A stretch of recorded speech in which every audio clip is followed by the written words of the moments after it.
इब्राहिम अलैहिस्सलाम जहाँ पर पैदा हो वहाँ पर देखे कि वहाँ पर बुतों की परस्तिश होती थी।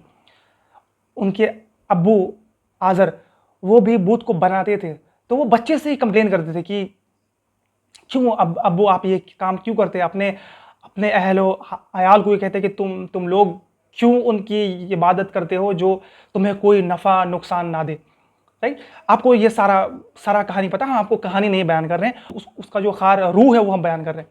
अब देखें, इब्राहिम अलैहिस्सलाम बचपन से वो लोगों को बताते रहे लेकिन कोई नहीं सुना। लेकिन जब वो जवान हो गए उसके बाद वो लोगों को कहने लगे कि तुम लोग उसकी इबादत क्यों करते हो जो तुम्हारे लिए कोई भी नफ़ा नुकसान ना हो। तो पता है क्या बोलते सब उनके अब्बू और उनके लोग सारे कि अगर तुम ए इब्राहिम अगर तुम इस बात से बाज ना आए तो तुम्हें कत्ल कर दिया जाएगा। देखिए ना, एक नए नौजवान को नौजवान लड़का को अगर इर्द गिर्द लोग बोले तो उनको दर्द नहीं होगा, लेकिन अपने अब्बू बोले ना बहुत दर्द होगा। इसका मतलब पता क्या है, आपको और हमें, अगर हम दीन को प्रैक्टिस करते हैं ना, अगर हमारे घर में कोई अन इस्लामिक अनएथिकल काम हो रहा है ना, हमें अगर हम उन चीज़ के लिए लड़ेंगे तब शायद हमारे माँ बाप, हमारे घर के रिश्तेदार, हमारे इर्द गिर्द के लोग हमें बोलेंगे अच्छा आप इतना कंजर्वेटिव आप क्यों बन रहे हो, आप ये काम मतलब इतना ज़्यादा दीनदार आप क्यों बन रहे हो। और हमें दुख होगा, यार हम तो ये इस्लाम कुरान जो कह रहा है हम वो कह रहे हैं। एग्जाम्पल, एक नौजवान को कहा जाता है कि तुम इतना इतना इतना इतना पैसा कमाओ तभी हम तुम लोगों का जो घर वाला अलाउ करेगा कि तुमको निकाह के लिए जाना। और देखिए ये स्टिग्मा है एक। अब देखें, अल्लाह के रसूल ने इस सुन्नत को बहुत आसान बनाया, लेकिन ये लोग, ये मुआशरा इस चीज़ को इतना ज़्यादा डिफ़िकल्ट बना देता है कि हम फिर लड़ नहीं पाते हैं। अगर हम वहाँ लड़ेंगे, हम ये कहेंगे कि हम गुनाह से बचेंगे और मेरे पास ये इनकम है, हम करेंगे। और भी कोई इंसान है जो जात पात पर नहीं मानता, जो मुसलमान है, जो मर्द औरत मुसलमान है और वो निकाह करना चाहता है, लेकिन वहाँ पर स्टिग्मा चल रहा है, वो तो अलग जात का है, वो तो क्या बोलते हैं उसको, वो तो क्या बोलते हैं उसको, वो तो अहले हदीस है, वो तो देवबंदी है, वो तो बरेलवी, वो तो ये है वो। You have to fight against this stigma. अगर आप फाइट कर रहे हैं और आपको दुख पहुंच रहा है ना, you are continuing the legacy of Ibrahim अलैहिस्सलाम। और भी आपके घर के इर्द गिर्द किसी गरीब पर जुल्म हो रहा है, आपके इर्द गिर्द किसी नॉन मुस्लिम पर जुल्म हो रहा है, और वहां पर मुसलमान ही, देखें वहां पर मुसलमान ही नॉन मुस्लिम पर जुल्म कर रहे हैं, और आप वहां पर खड़े हो बोलते कि ये नहीं, ये अल्लाह के रसूल का तरीका नहीं है। अल्लाह के रसूल नॉन मुस्लिम को कभी भी मुश्किल में नहीं डालें। और आप वहां बयान करते हैं कि एक मुसलमान मुआशरे का ये फ़र्ज है कि उसके इर्द गिर्द अगर नॉन मुस्लिम रहे तो उनकी हिफाजत करे। राइट, ये सही बुखारी में है। वहां पर मुस्लिम लोग हैं कि तुमको क्या ही पता, तुम तो अभी तो कुरान पढ़ना शुरू किया। अब वहां के सो कॉल्ड जानने वाले लोग आपके खिलाफ हो जाएं। यस, आपको मुआशरे के खिलाफ होना हो तो आप हो। यही this is the legacy of Ibrahim अलैहिस्सलाम। जिस तरीके से इब्राहिम अलैहिस्सलाम पूरे मुआशरे से लड़ गए और उनको डेथ थ्रेट आ गए, आप भी जब अपने मुआशरे में ये बुराई से लड़ोगे ना, आपको डेथ थ्रेट आएंगी। उन्हीं मुसलमानों से, उन्हीं लोगों में से जिसके साथ आप उठते बैठते हो, जिससे आप मोहब्बत करते हो, जिससे आप 5 वक्त नमाज पढ़ते हैं, वही लोग आपके खिलाफ होंगे। और आप पे ये एग्जाम्पल ले, आपके घर में कुछ हो रहा है, लाइक शादी में कितना ज़्यादा खर्चा करता है, कितना ज़्यादा अनएथिकल अन इस्लामिक चीज़ जो एक शादी को क्या बोल एक बर्डन बनाता है। वहाँ पर आप खड़े होकर कहते हो कि नहीं, हम कोई भी फालतू खर्चा नहीं करेंगे, हम मस्जिद में सिंपल निकाह करेंगे। राइट, ये मर्दों पर है।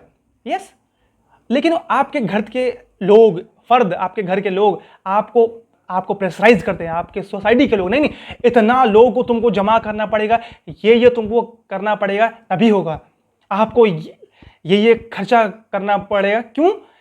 क्योंकि लोग क्या कहेंगे। अच्छा, लोग कहेंगे यार मस्जिद में क्यों हो रहा है, इतना सिंपल निकाह क्यों हो रहा है, लोग तो बदनाम करेंगे।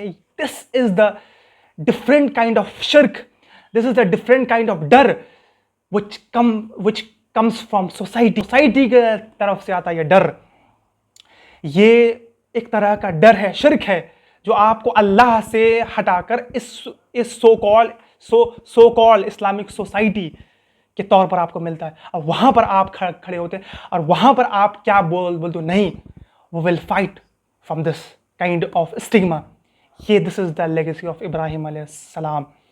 और भी बहुत सारे चीज़ आपको मिल जाएंगे कि आप एग्जाम्पल के तौर पर आप प्रैक्टिसिंग मुस्लिम नहीं हो या प्रैक्टिसिंग मुस्लिमान नहीं हो। बहुत सारे औरत, बहुत सारे हमारे बहन इस बात से इत्तफाक करेगी कि वो इस्लामिक नहीं थी, वो पर्दा नहीं कर रही थी, वो दीन थी। लेकिन अचानक क्या होता है कि वो दीनदार बन जाती है, वो बुर्का पहनना शुरू कर देती है, और वहाँ के इर्द गिर्द लोग और विथ उनके अपने घर के लोग, अपने माँ बाप, अपने बहन, अपने जो भी कह लें, वो लोग कहते हैं अरे तुम तो दीनदार नहीं थी, तुमको क्या हो गया, तुम कैसे इतना इस्लामिक बन गई कि बाल नहीं दिखा रही हो, तुम ऐसे दीनदार कैसे बन गई कि तुम बुर्का पहनने लगी, तुमको क्या हो गया, तुमको कुछ हो गया। वहाँ पर क्वेश्चन करना शुरू कर देते हैं उनके अपने घर के लोग।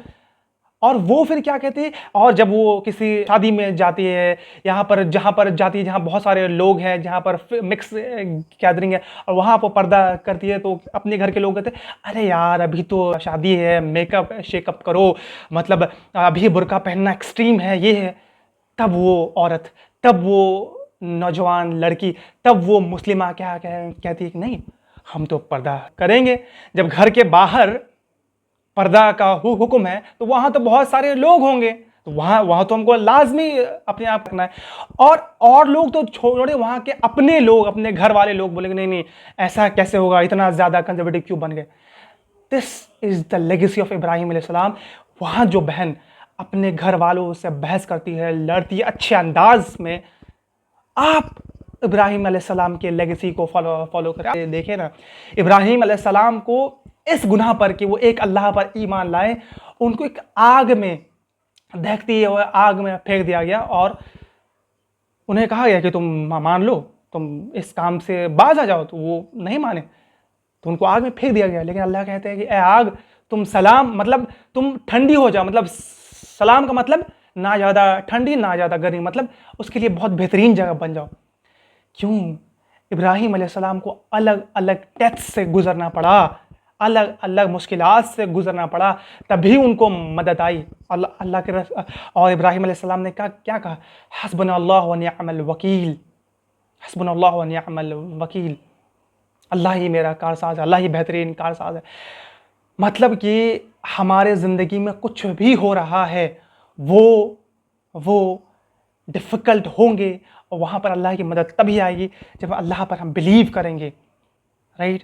और अल्लाह के रसूल, ये दीन मिल्लत अबीकुम इब्राहिम, कि ये तुम्हारे मिल्लत, ये तुम्हारे अब्बू, ये तुम्हारे बाप इब्राहिम अलैहिस्सलाम का दीन है। अल्लाह से मिल्लत अबीकुम इब्राहिम समकुमुल मुस्लिमीन, मतलब हम, ये जो रिलीजन है ये इब्राहिम तुम्हारे अब्बू सलाम का है, और हमने उनका नाम मुसलमान रखा, और ख़ुद इब्राहिम अलैहिस्सलाम कहते हैं कि मैं मुसलमान हूँ। सुभान अल्लाह। कहने का मतलब बहुत सारा कुछ है, हम बयान कर सकते हैं इसमें, इंशाल्लाह अगर वक्त मिले तो इस पर ज़्यादा हम और बहस करेंगे। बट जो भी रिचुअल हज में हम लोग करते हैं, वो जाकर इब्राहिम अलैहिस्सलाम पर जाके मिलता है। अब और इब्राहिम अलैहिस्सलाम ने जो जो काम किया था उन पर जाके मिलता है। और जो भी हाजी हज करने जा रहे हैं, आपको बिल्कुल हज के अरकान को बिल्कुल पढ़ना है। लेकिन आप हज क्यों करने जा रहे हैं?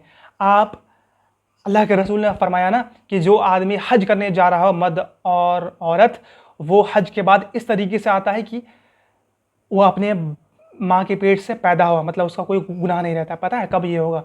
जब आप उस हज को एक्सपीरियंस करेंगे, आप उस क़यामत के दिन को एक्सपीरियंस करेंगे। हाँ, यहाँ पर क़यामत दिन हमें अल्लाह के सामने इस तरीके से खड़ा होना है। और यौम आरफा के दिन जब आप अल्लाह से दुआ करेंगे ना, तब आपको अगर फील होता है कि नहीं हमने इतने सारे गुनाह किए और हमें अल्लाह यहाँ पर आके हमें अल्लाह का जवाब देना, हिसाब व किताब होगा, और आप हज में जाने से पहले सारे गुनाह से बचते हैं और हज के आने के बाद आप गुनाह से बचेंगे, सही मायने में आप हाजी कहलाओगे। और सही बस और एक बात, हमारे जहन में क्या होता है कि अच्छा कोई हज करके आता है तो अब उसका जो है उसको मार्केट प्लेस नहीं जाना है, उसको अपना कारोबार नहीं करना। ये बहुत गलत थिंकिंग है, आपको सुन के बहुत हैरानी होगी। अल्लाह इसी सूरा में इसी आयत के बाद कहते हैं कि हज के दौरान अगर जब तुम हज करने गए हो तब अगर तुम तिजारत करते हो तुम में कोई गुनाह नहीं। तो सुभान अल्लाह, हज के दौरान जो अल्लाह के तकवा इख्तियार करने के लिए, तब भी अल्लाह वहाँ पर कारोबार करने के लिए कह रहे हैं। और अल्लाह ये कह रहे हैं कि जब तुम हज करने जाओ तो तुम अपने साथ पैसा बांध लो ताकि तुमको लोगों से मांगना ना पड़े। यानी ये माइंडसेट गलत है। ये कभी नहीं कहा कि आप हज से आओ और आप कभी तिजारत नहीं कर सकते हो, आप दुनिया के मामलात में नहीं पढ़ सकते। तो ये बिल्कुल इम्प्लीकेशन नहीं है। आप आओ, उसके बाद आप जो गुनाह कर रहे थे, अगर आप as a Muslim, as a इंसान, अगर वो गुनाह से चेंज नहीं हुए, आप एक अच्छा बेहतर मुसलमान नहीं हो पाए, अगर हज किसी इंसान को बेहतरीन एक अच्छा मुसलमान नहीं बना पाया, तो फिर अब क्या ही बोल सकते हैं। और अल्लाह इसमें बयान करते हैं। खैर, हम लोग इंशाअल्लाह ताला अगर हमें मौका मिला तो बात को आगे कंटिन्यू करेंगे, जो हज के बारे अल्लाह बयान करते हैं और हज का जो इम्प्लीकेशन अल्लाह उससे बयान करते हैं। अल्लाह से दुआ कि या रब्बुल आलमीन हमें कहने सुनने से अमल करने की तौफीक अता फरमा। बारकल्लाहु लकुम फ़िल क़ुरआनिल हकीम व नफ़अना बिल आयाति व ज़िक्रिल हकीम। अस्सलामु अलैकुम व रहमतुल्लाहि व बरकातुहू।